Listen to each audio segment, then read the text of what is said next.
Welcome to Keen on Retirement, a show dedicated to helping you thrive before and during your retirement years.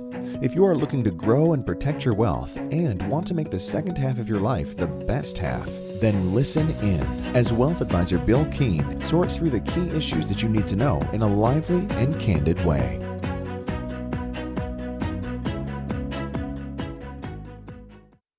Hello, everybody, and welcome back to Keen on Retirement. I'm your co-host, Steve Sandusky, and with us today, as always, is Bill Keen and Matt Wilson. Hey, guys, how are things today? Well, we're doing good here in the Midwest, Steve. We made it through Valentine's Day. That was great. You know, I have quite a few Valentines. It's been a week or so though since then, but you know, I do have quite a few with my wife and my mother-in-law and my stepmother Irene and my daughters and granddaughters, and my goodness. So yeah, that's good. But I did think I did good on that day. How about you? You're loved, Bill. Yes, absolutely. Very, very fortunate. Very, very fortunate. Yeah. We were supposed to watch our granddaughter over the Valentine's Day weekend, but she came up with a little fever. So we missed seeing her that weekend. But she's doing fine now. So all is well. Okay. All right. Very good. Very good. Well, spring's just right around the corner. And you know, that tells us that something else is right around the corner as well, doesn't it? Our favorite time of the year. Of course. It's that 3-letter word that starts with a T and ends in an X. Okay, here's quiz time. Do you know what word I'm talking about? That's right. What is that? Wheel of Fortune, right? Is that what we're playing here? Yes. Tax. That's right. That's right. That 3-letter word. It is tax time. Well, it's always tax time, isn't it? It's always a time to be thinking about and planning for taxes. There is one time a year, I guess technically two, that are tax filing dates, right? There's deadlines. Well, there's more than two. Two for most people. Yes. Mm-hmm. Yeah. Oh, lots of deadlines. If you have a different type of structure, those can be due at different times. That's right. That's right. And if you have to file your taxes quarterly, that's 4 times a year. You got to write a check or have money come out of your bank account. So you just never get away from taxes, do you? Nope, you don't. You think you got it behind you for a minute, and they're back again. Right. Yeah. Death and taxes, right? The two certainties that we've got in life. That's right. That's right. That's right. Yep. Sounds like something that folks might need a professional to help them with, doesn't it? Yeah, it could be. It just, there's so many variables, but definitely on the planning side. And, funny enough, IRS, you know how I am with stats. Well, the IRS puts out a data book every single year. And, they publish, it's almost kind of like, hey, here's what the IRS does. Like maybe they're trying to justify their existence to whoever's deciding how many IRS people they should have on staff there. But part of the data book, I just always find this stuff so interesting. They collected, now this is for fiscal year 2024. 2025 will be out sometime in the late summer, early fall, because that's when, they gather all the data and publish this stuff. But in 2024, they collected $5.1 trillion in gross taxes. Okay. That's pretty good. Yeah, that's good. That's a lot of money. But as we've discussed, that doesn't cover the spending that the government does. Well, I was just going to ask you that. It's like that's only half the equation. So 5.1 trillion in taxes received. How about money spent? Okay, a little bit more than 5.1 trillion. They definitely have a spending problem, but hey, you know what? That's between them and their creditors. That's right. All we know is we have to pay. So we got to do our part, and part of what we do is the planning on an annual basis to make sure that we're utilizing the tax code as best we can for our benefit, and kind of thinking ahead about the future, what's coming at us with different required distributions and whatnot. But also now you have to file your taxes every year too. And, IRS doesn't like it if you don't file your taxes. It eventually catches up to you. They may not be on top of it right away. It might take a couple years, but it'll definitely catch up to you. Matt, something yes. that's interesting, because when we were looking at some of this data, when we were briefing, I really appreciate all the preparation that goes into these episodes, but I just for comparison, because I look at these in a vacuum, like you said, Steve, like what do we take in? And one comparison is what do we spend? Yes, that's one. But another one would be, well, what was it before? Is it higher? Is it lower? Where are we at? And I went back to 2014, 10 years prior, just as a comparison. And it looked like the IRS had brought in $3.1 trillion in 2014. So I guess that's to be expected, right? The GDP is higher, everything is higher. Income, like dollars are higher. So that's, that's a portion of it, not because taxes are necessarily higher. Right. But, when the IRS processes all this stuff, they publish all this data and they survey people too. And what are the survey questions? What is an acceptable amount to cheat on income taxes? That was a question. And they've been asking this since 2017. So they have they asked taxpayers anonymously, I would suppose. Is this a trick question, Matt? I don't know. Because they do, random audits. Maybe it's based on your answer to this question. In the most recent data, 84% of the respondents said it's not acceptable at all. 10% said a little here and there was acceptable, and then 6% said as much as possible. As much as possible. Okay. Yeah. And that excluded people who answered don't know, not applicable, and no response. So interesting, that question there. It was as high as, gosh, they don't have a number published here. I'm just looking at a graph, but looked like high 80s in terms of not acceptable to cheat on your taxes in 2021. So something has changed since then, and it's come down. Some more people, I guess, are feeling. Maybe they're not feeling as positive towards the government, and like, you know what, I'm gonna cheat on my taxes, or at least tell them I am. Who knows? Right. Well, there's such a difference between, this word cheat. Right? Cheat. I mean, a cheat, I guess, would just be there's something extremely clear. It's just 100% clear. You know what you're supposed to do and you don't do it. It's I would black say and white. Here's this. I'm going to lie about it or whatever that somebody is doing. And then there's that just being a prudent taxpayer, getting advice, getting counsel. Steve, I think you always say it on our episodes. It's only been 10 years we've been talking about it. I think your words have been, we want to help you pay the least amount of tax you're legally required to pay. Right? I think that's somewhat something similar. It's hard to argue with that. Yes. The IRS doesn't, they don't penalize you for following the tax code. That's right.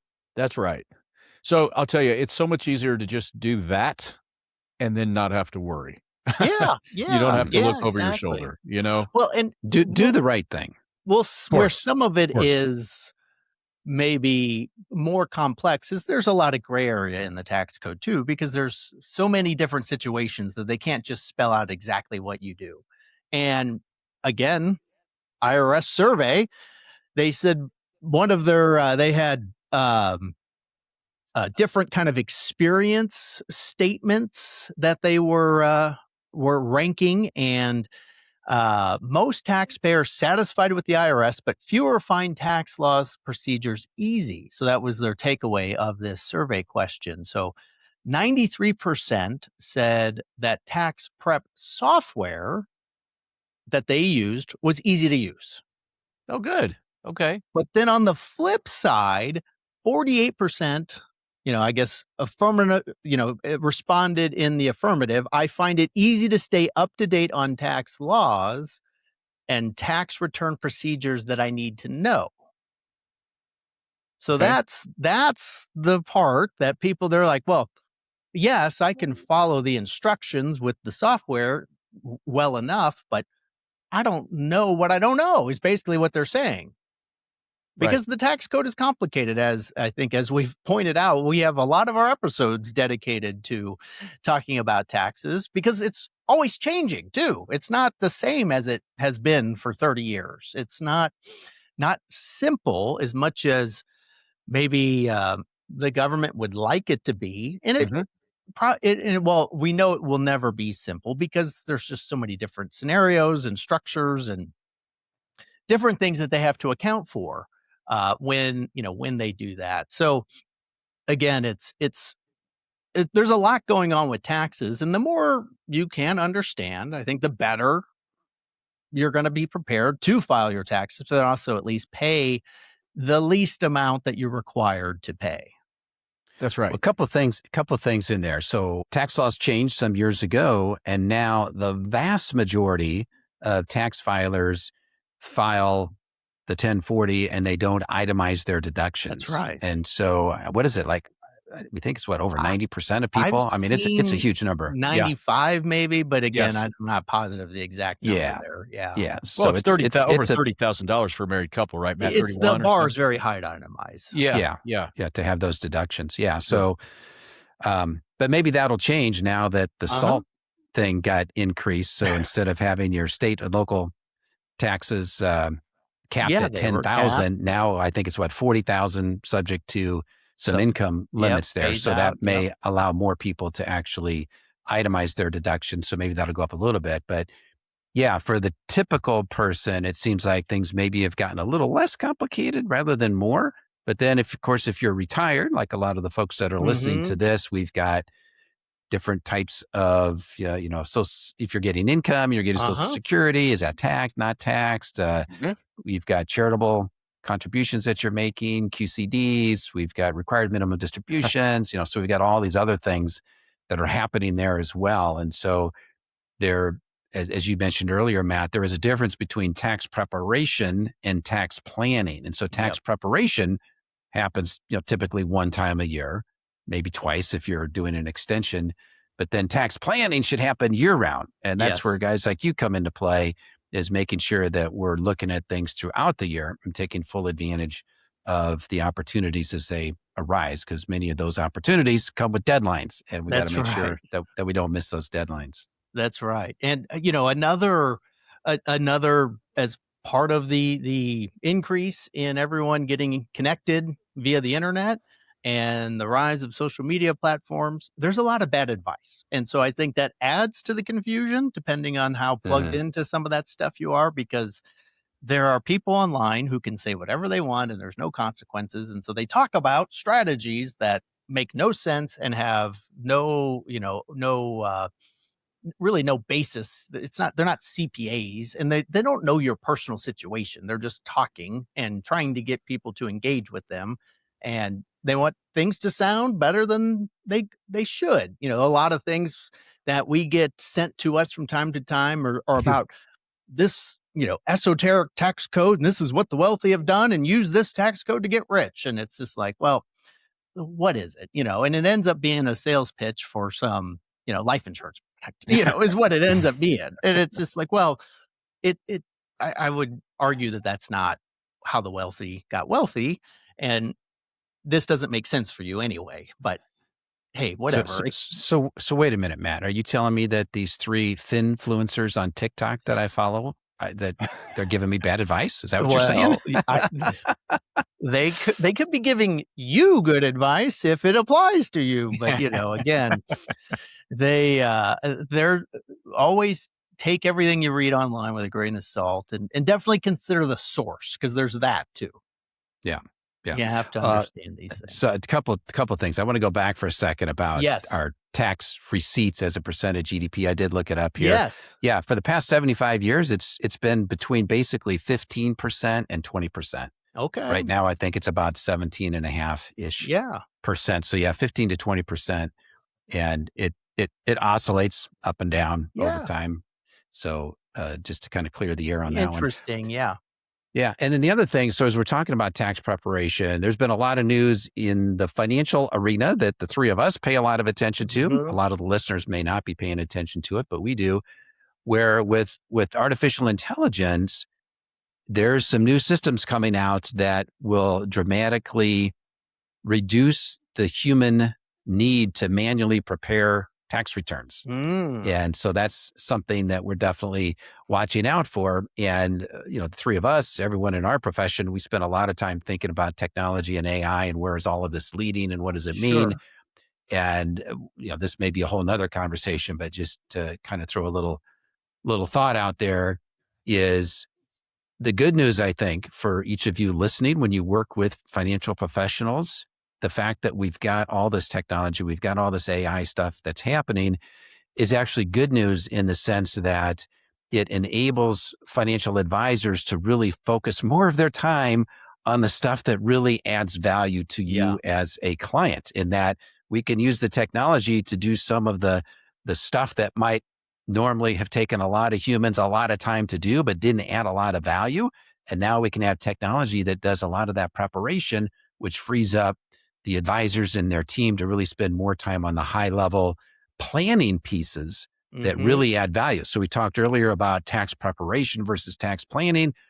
Technology is starting to make the tax preparation a lot more efficient, which leaves more time for the tax planning, which is really where the value is delivered there. So I think it's good news from that standpoint, both for the advisory profession as well as the clients of advisors who now will be able to get even more time with their advisors in terms of planning work instead of doing some of the rote preparation kind of work.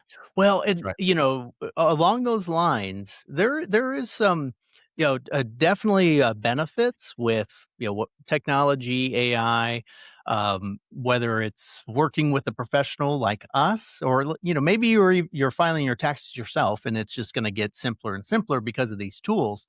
However, the tools have to have access to information. And so it's like, well, where's that comfort level? Because the more information you give it, the better the result's going to be.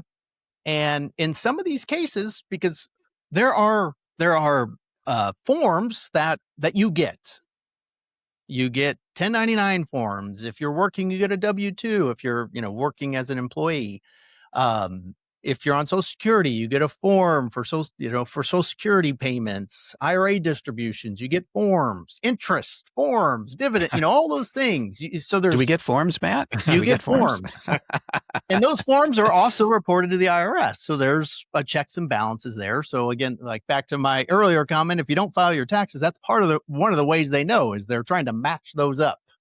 And hey, we never got this, or they even go down, I think, again, with their technology, match it at the taxpayer level, because they'll know if you forgot to report something. Again, won't be right away. It'll take some time, but they'll definitely find that out. But here's where the technology doesn't help. Unless you provide access to all of these things, it's the self-reported items, because there's a portion of your tax return, if these things apply to you, that there is no form. You're supposed to tell the IRS, and many of them are deductions, which we talked about, may not apply to a lot of people, but you don't know if you don't have the information too, or at least you're not thinking about it. So you've got to have either someone asking you that or the software asking you those things, but you have to then, again, either provide access to all of your banking information, credit cards, whatever, and it might summarize it. Do you really want to give access to those things? Maybe not. But those summaries may not be coded correctly within the software, because, how many times have you looked at your credit card statement and you see a charge, and you can't even tell who it was. It's not tied to like the name of the business because of the way they process the payment. Like, you have no idea who it is. And so unless you're keeping up with it, it's like, it makes it more complex. But what would be the stuff that's self-reported? Well, cash payments, that's one thing. Back on that comment about cheating on your taxes. Well, if you're not reporting cash payments, that's probably easy to do and probably not very traceable. So that's maybe one way people could do that. Tips is another. Of course, there's no tax on tips now, I guess. So maybe you don't have to worry about that. If you have rental real estate, there's not a form that gets sent, by the renters saying to the IRS, this is how much rent I paid. I mean, those are self-reported. If you have a small business, well, your business expenses, if you're working with a bookkeeper, which probably many people are, but again, that's all self-reported what those are. If you sell things online, that can be a reportable transaction depending on how much it is. And some of those online marketplaces do send out a 1099 to you if you're registered kind of more as a business than as an individual. Any foreign interest, foreign dividends, those can come up in those can actually come up in our space in the investment world because sometimes those are issued, but ours are all reported on our 1099s. And up until recently, crypto activity. Ooh. So, Steve, you were talking about, as we were prepping, we were talking ahead of time about all the different kind of forms that are out there. And there's 22 different 1099 forms. And so we're talking like, well, how will it get simpler? Well, there was 21 last year. Now there's 22. Right. And the reason is because there's a 1099-DA that was just introduced for, I think, tax year 2025. So people would be getting those this year. You want to guess what that stands for? Digital assets. That's right. Because it's and there's different rules with digital assets around wash sales and things like that. Because you would think, well, why can't it just be part of the 1099-B, which is what you get for your brokerage transactions? Shouldn't it just be part of that? But you may not have it in at one of those custodians that reports it that way. So in the IRS, to their benefit, are probably like, well, we know a lot of people probably aren't reporting these correctly, and we'd like to make it easier for them. So let's create a 1099 that will require the custodians to issue to the people. And of course, with the overarching kind of thought that, well, we're going to get more tax revenue out of it. Of course, I mean, they wouldn't be doing it just to make reporting easier for everyone, but that is,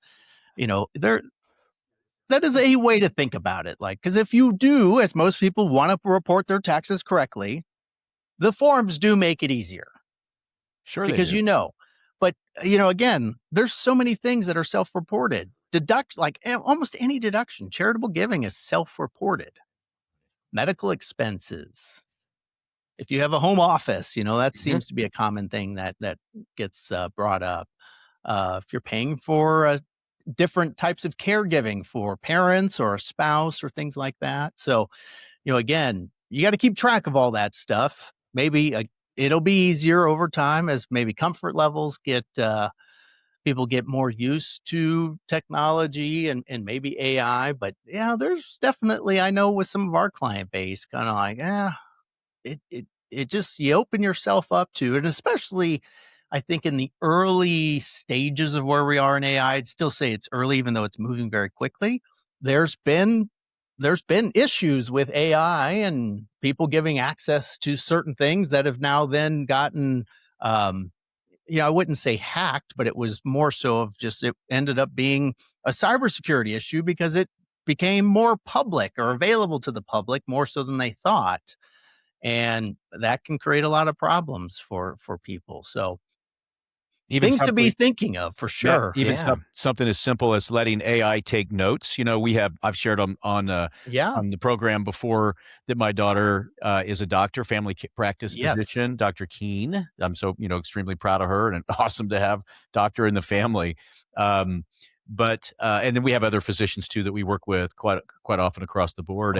You think about the note taking, they call it charting. They call it charting in the medical field. We take a lot of notes too. Oh yeah. Right. Lots of notes, lots of really, really detailed notes on everything.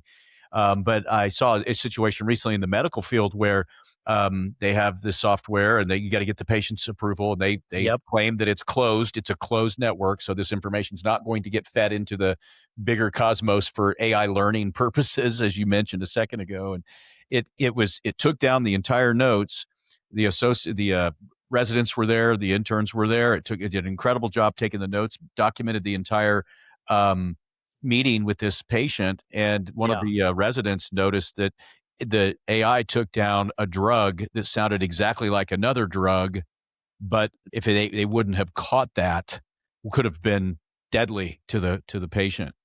So AI heard it slightly differently than it actually was, and it took the human to go back through and catch that. Interesting, right?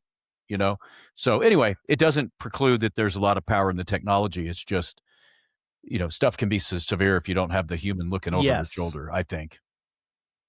Yeah, we clearly still need the human in the loop for a lot of this stuff. Well, I'll take it back to the 22 or 23 1099 forms that we have. So how about sales of Pokemon cards?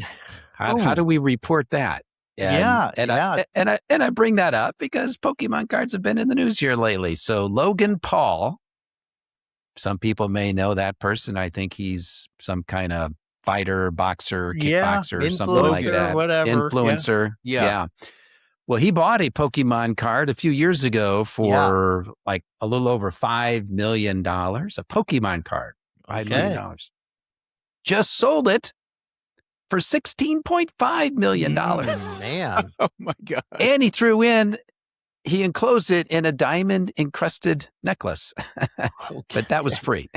Okay. $16.5 million for a Pokemon card. So I suspect he's going to have to report that as income, right? Because this was a very public thing. I don't think he's going to get away with not having that as income. It would be taxable, more so as a capital gain, but it would be depending on who probably structured the sale. I'm sure that he was using it was an auction house. Yeah, so they would issue him a 1099 miscellaneous MISC.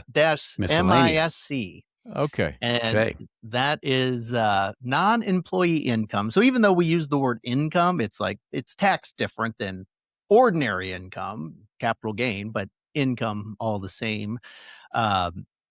That we'll use for, rent in some cases, depending on, business would get one for rent they're paying, or the bookkeeper would send one based on the rent they received. Prizes, royalties, and other payments not covered by other 1099 forms. So that just kind of is another. And would be, again, as I mentioned, like the online marketplaces where you can sell things online. Depending on how you're registered with that, they could issue you a 1099-MISC for the the gross proceeds. They don't know what you paid for the items, but they know what you received or what they sent to you. And you're supposed to issue a 1099-NEC, non-employee compensation, payments to independent contractors and freelancers, not employees. And that was used to be kind of under the 1099 miscellaneous. They broke that out because it's, I think, individual to individual or business, when you pay anyone more than $600, I believe. Yes. You're supposed to issue them this because the IRS wants to know. And that was, it seemed like this was a couple years ago. There was a lot of chatter about, I think the IRS kind of going towards some of these digital payment platforms like Venmo and Cash App and others, and kind of trying to, hey, you guys see all this activity, you need to be part of us getting the data out there. And I don't think that went anywhere, but you're supposed to do that. And if you don't, I think there is a penalty. I believe it's pretty small because I don't think there's that many people that are really doing that, because it's, we already have a ton of complexity. And again, back to that comment or survey response, 48% of the people just, well, I don't know what I don't know. And like, am I supposed to do this? Am I not supposed to? Like, what am I supposed to do? They want to follow the rules. They just don't know because it's complicated. And they're like, well, what's the, and the other thing is, well, what's the risk? That's not issuing one of those seems to be much lower on the risk spectrum than just not filing your taxes, obviously, or not reporting your cash. Like if you do a ton of cash payments and have a lot of cash receipts, well, the IRS is not going to look favorable on you if you're not reporting those versus not issuing one of these 1099s, because ultimately it's on the person receiving that to report their income. It's really not your responsibility. They're trying to make it a little bit better, but again, it's like, well, I paid them. I don't, that's them that has to report it, not me. So why should I get looped into this? Right. Yeah. And think about too, like when we think about what would trigger someone to get, an audit, because there's, I would say, I don't know if this is like the formal definition, because there's, I would say like inquiries, and that's like when someone forgets to do something, IRS sends you a letter. That's not an audit. It's more so, hey, it looked like you didn't report cost basis and you didn't, you may not have paid the correct tax because it's just empty. Well, because we've seen that happen. That was definitely more of an issue prior to custodians. This was, I think, 2011, I believe. That's amazing. It's a long time ago. Yeah. Custodians prior to that were not required to report cost basis. Now, most did, but they weren't required to. So, if you had a position that you held for an extremely long time, and the custodian might have just said, they don't have it, you have to self-report it. And if you didn't, and your 1099 just had it blank and you didn't tell someone or you didn't enter it correctly, IRS generally catches it and sends you a letter. Same if you forgot to add a 1099, they generally send you a letter. And they'll tell you, hey, we calculated your tax to be this. Now, you have to look at it, of course, and figure out if that's correct, because it may not be. But that's how that works. Now, an audit is then, I think, again, I'm not up to speed on maybe even the levels of audit, because I'm sure there's more just general audits and then definitely more specific type of audits where they're digging into a certain thing, because I've heard of that. For sure. That's probably more on the business side where they're like, hey, we're auditing this piece of your, of your business, because there's a limitation to what they can do. Back in our stat book, I think I saw over 500,000 audits were completed in 2024. So that doesn't necessarily mean that's what was started, but completed. Okay.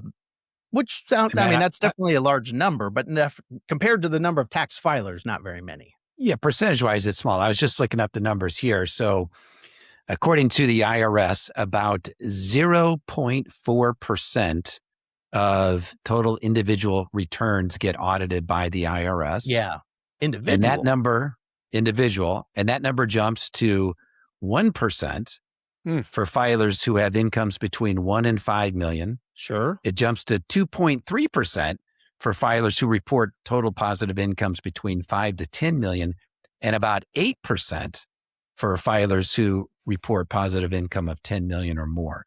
So that's historical. Why do you think that is, Steve? That definitely seems... Well, they're fishing in the right ponds. Let's just put it that way. That's right. At least they're smart enough to know, well, there's more money potentially for the IRS. And if we have to focus our time, let's focus it on the ones who might owe us more money. Right. Now, this is in the past. Now, going forward, I suspect those numbers are probably going to decline since there's been the cuts to the IRS budget and fewer auditors, I think, on staff than what had been planned. So we may see those numbers go down. But even if the number of audits go down, that does not reduce your obligation to pay what you owe. So let's just make that clear. Right. And I think, because occasionally, I've never really had a client that I can think of, especially on the individual side.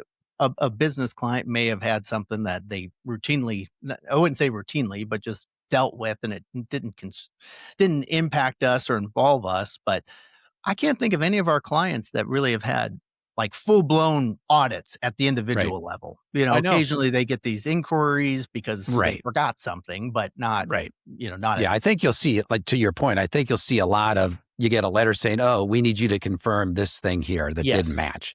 So that, I wouldn't really call that an audit. Maybe technically it is, but it's not when the IRS agent knocks on your door. We're here to do an audit. And they spend the next day or two and digging through all your files. Give me the receipt for this. And where's the receipt for that? And pull this, pull that. Yeah, that's right. Yeah, and I would recommend if that ever happens to somebody, I would recommend you get counsel, you get a tax attorney or certainly a CPA to represent you in those.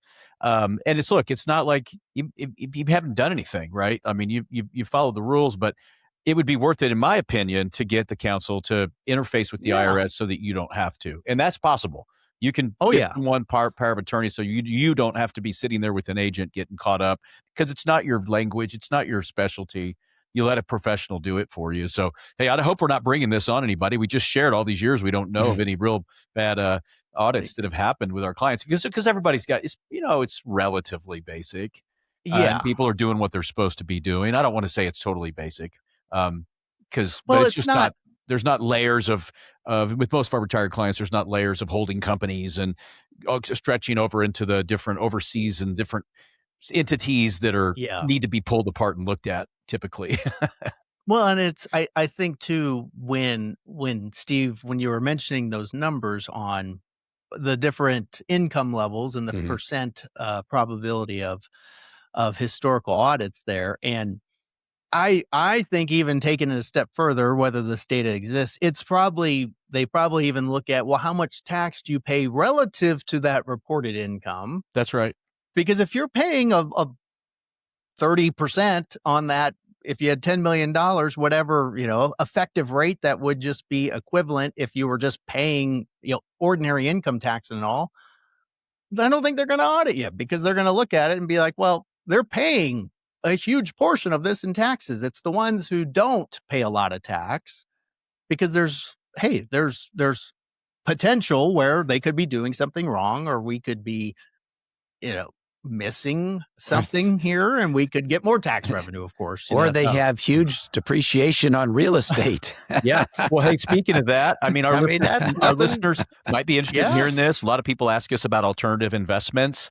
I say a lot, not really a lot. Because most people, if you look at the returns over the last 10 years in the model portfolios that we've operated, you look at those and you say, look, they're liquid securities, easy to get in and out of. We have research. It's done incredibly well. So there's a few people around the fringes that ask about what are there alternative investments. And some people have like real estate that they've done on their own, some rental homes, other things. You call it, quote, alternative. About 5-6 years ago, we were presented with, and we oversee a pool of capital now of well over $1.3 billion of assets. We're super privileged to be able to do that for our clients. But we're looked at by these product disseminators as like a target. Like if they could convince us to promote something to our clients, then we could be a distribution channel. And we really reject that. We reject that wholeheartedly. We don't engage in any of that. But we're presented with all kinds of opportunities. And this opportunity, I listen sometimes just to listen, right? I just want to learn. This one was, what was it called, Matt? It was called, and because these did engender audits. We didn't sell any of these. We did not do it. We didn't participate personally or with our clients. But it was land easements, which are legitimate. It's just these were products, they were turned into products. Well, it was where you could buy if you have land and you donate the land into a conservancy where it'll never be developed, then you get some sort of a pretty aggressive tax deduction for that, all in that front year, I believe, mostly. And what this company was doing was it was going out and buying raw land out in the desert and then getting estimates or appraisals on what the land could be worth if you built a New York City there on it. Yeah. And they were using that higher appraisal, Matt. Remember, like a crazy appraisal to get the tax deduction. They were packaging it where an investor could come in and put like $1 and get a $3 tax deduction. It's like, wait, whoa, hold on. So you're telling me if you got to put in $1 and you got a $3 tax deduction, why would you just put all your money in it? Because you would get we had that back in the 1980s, right? Well, there's oil and gas deals, partnerships, and other things. They come and go. People get into them. They don't work out. They blow up. They get audited. That was a case where I knew the people that were promoting it, and I knew a bunch of them. In fact, I saw stuff with Department of Justice got involved, right? Yeah, they went after them. Yeah. So this is like, look, we've been all kind of free associated, but that's what I like about our program. But that type of thing it's like, that's a high audit risk.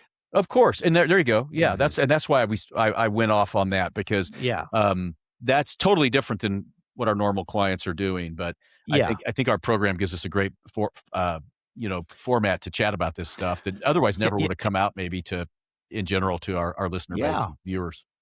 Good stuff. Yeah, and I'm glad you brought that up, Bill, because I'm sure a lot of the listeners, they come across these things. Their friend, their colleague, their uncle, their 100%. Brother, their sister says, hey, you ought to see this thing. Or those 3 TikTok influencers that I follow, they might pitch something like this. So when you get something like that, you call Bill, you call Matt, you call Keen Wealth Advisors and let them get another set of eyes on it, because they'll give you an unbiased opinion on whether this is a legit thing or whether this is something that you should totally stay away from. Yeah. Because in those cases, we have our own corporate tax counsel and tax attorneys, and we have evaluated things for clients, whether it's just certain investment structures, whether it's individual clients, or we're even considering it on a broader scale. And it's like, well, is there a big audit risk? Because they have more insight into, well, how does the IRS view these things? Because, hey, you want to disclose everything, because it's like, hey, if a client's coming to us, we want to understand it too. And like, hey, just so you understand where the risks are, because they were, this organization was using the tax code, but they were not following it correctly and not using the spirit of the tax code either. Because there is that concept too. They're like, no, these were created for, people putting, certain types of land that could be used for something else. But again, they weren't claiming these crazy deductions off of it. It was almost the value of the land, instead of, turning it from hunting land that could eventually be sold to some organization, depending if, where you lived, to be developed, but it's going to be this easement, so it'll never be developed. And what value is, it's not like you have an offer on it. So again, really pushing it. Yeah. But where we do see those, those inquiries, it's when people forget, and like common things that they do come up, like if you closed an account and maybe you had things sent to, email, or you had things sent to, mail, but again, you get so many forms in the mail. Maybe you missed it. Old accounts, closed accounts, small bank accounts. Because, we do receive interest now. Maybe you don't in your checking, account, but there is maybe some interest payments. And if you just missed, totaling that up, because I believe they don't issue a 1099 unless it's over $10. Most institutions, I don't think they're legally required to. So I think you're still supposed to report it. But again, I don't think the IRS is looking too closely at that. HSAs, a backdoor Roth IRAs too. So that's when you put money into an IRA, it's non-deductible, and then immediately take it out and convert it to a Roth IRA. And it's a non-taxable transaction, assuming you follow all the rules. But you're going to get a 1099 that says this was an IRA distribution. Yep. And it's self-reported that you put it into a Roth IRA and that it was non-deductible. And that's where, if you just look at the forms, and if you didn't, remember that you did that, or if you miscommunicated what it was, that could be taxable to you, even though it wasn't. The IRS isn't trying to tax you on it. It's just the way the reporting works. And then you do actually get a form. It's called a 5498, and it doesn't come out till May. That doesn't make any sense, but that's how the IRS taxes are due in April. Yeah. Anyway, and that gets sent to the IRS. It's not used for your taxes, but that's your proof that it happened. It shows up later. Anyway, this stuff is always evolving, ever changing. And again, is it going to get simpler? Maybe not. But I think it's definitely prudent to to at least work with wise counsel on this, because there's things that people miss. And that's usually where, I think where we feel more like, hey, we're trying to educate everyone on the stuff that they could be doing. And you don't have no one has to do anything, as assuming they're paying what they're supposed to be paying and filing the forms. But there are strategies that are not, they're not, but IRS doesn't question them. There's no risk to doing them. And it's all above board. It's just, if you don't know what you don't know that those are available to you. And Matt, some of this stuff is over a lifetime. Like, you could miss a year, you could miss 2 years, maybe you didn't know, you never would have known. Look back, time goes by so fast. I'm talking like if you've got a portfolio that's, reasonably substantial portfolio, and you execute on these things for 10, 20 years, 30 years, you're talking multiple 6 figures, maybe even 7 figures of tax savings over that time frame of things that were just low-hanging fruit almost, that easily most people will miss. And honestly, unfortunately, most financial advisors will miss. At least from our experience. So not all, but they will. So that's why we harp on it so much here today. Like, we're not only today, but other episodes throughout our 10 years of production here, because it's such a big part of it. There's so much that goes into this. There's the investments, the emotional aspects, staying the course, understanding how it works, not being blown off course by hysteria and doom and gloom type things, but also being prudent with your money, the spending that goes into it, the relationships with your spouse and your kids and your community and others, the relationship you have with your financial advisor and other advisors, tax and legal. I mean, there's so much that goes into this, your insurance, your estate plan, your legacy, how you want to pass on your wisdom and your knowledge and your assets, of course, to the next generation. There's just so much to it, but the taxes are a huge part of it, which is why we harp on it like we do. So I had a quote that I wanted to, hey, if I say I'm ending the program with the quote and then you two decide that it's not the end, then fine, so be it. It's not the end of the program. All right, we'll see. Okay. We talk about the tax system and making fun of the 23 1099s and the complexity. 22 now, 22 and all of the various things that make this feel so complicated. And it came to mind. You asked earlier, is it ever going to be simpler? And a quote from Elon Musk came to mind that I was thinking about. We work with a lot of engineers. Now, at Keen, we work with people from every industry. But we do have a unique experience and specialty with the engineering community. There's so many engineers in Kansas City, and that evolved over 30 years, and we're now nationwide and understand the ESOPs and the ownership structures and the thinking of engineers and the timing of their private stock and so many of those things. Doesn't take away from the fact that we work with everybody else as well, but that just niche in the engineering community actually probably adds to our ability to help others, because you got to be really on your game dealing with the engineers. But a quote from an engineer, like one of the most well-known engineers, Elon Musk, and here's what he says: the most common mistake of a smart engineer is to optimize a thing that should not exist. Have you heard this? Have you heard this quote? I haven't heard that specifically, but I definitely have heard the concept. Yeah. Yeah. So I think of that when it comes to our tax system. When you think about, are we going to keep working around the periphery, the fringes? We're going to optimize this, do that, make this, that, or should it be completely blown apart and rolled into a flat tax or a no tax or a something that's totally different? So who knows? I would suggest we keep optimizing this thing that may or may not should exist in its current form. But it's the best we got. That's right. Yeah. And I think we see that in our profession as well, where sometimes we see a lot of new technology that comes out, and it's a new technology in search of a problem. Yeah. It's like they're trying to use technology for something that a yellow pad is a better solution, kind of thing. So sometimes we get enamored with technology when the reality is, the current way of doing it is actually more efficient than doing this other technology thing. So that's right. We gotta be a little bit careful there. So, all right. Well, great. I think we've done a great job of filling in the three-legged stool here of tax prep, tax planning, and free association. Yes. So I think that's worked out well here today. So thank you guys as always. Thank each of you listeners here for paying attention here and making it all the way through the end of today's episode.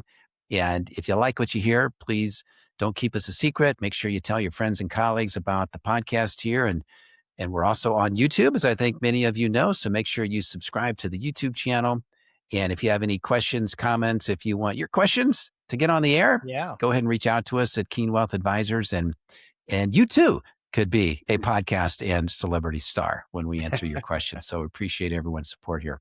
All right, guys, thanks. And we'll catch you on the next episode of Keen on Retirement. All right. Thanks, Steve. Thanks, Matt. Thanks, everybody. Mm-hmm. The Steve Sandusky Advisor Network and Belay Advisor are not affiliated with Keen Wealth Advisors. Opinions expressed by Steve are his own and not necessarily the opinions of Keen Wealth Advisors.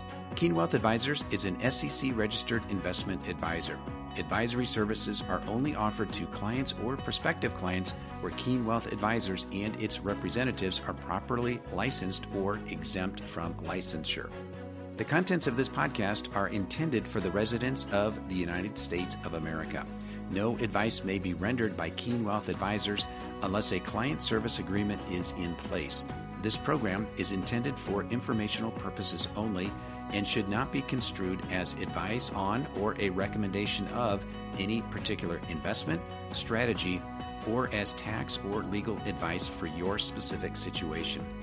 Keen Wealth Advisors is not a tax or legal advisor. To determine which investments may be appropriate for you, consult your licensed professional prior to investing. Information in this program was compiled from sources believed to be reliable.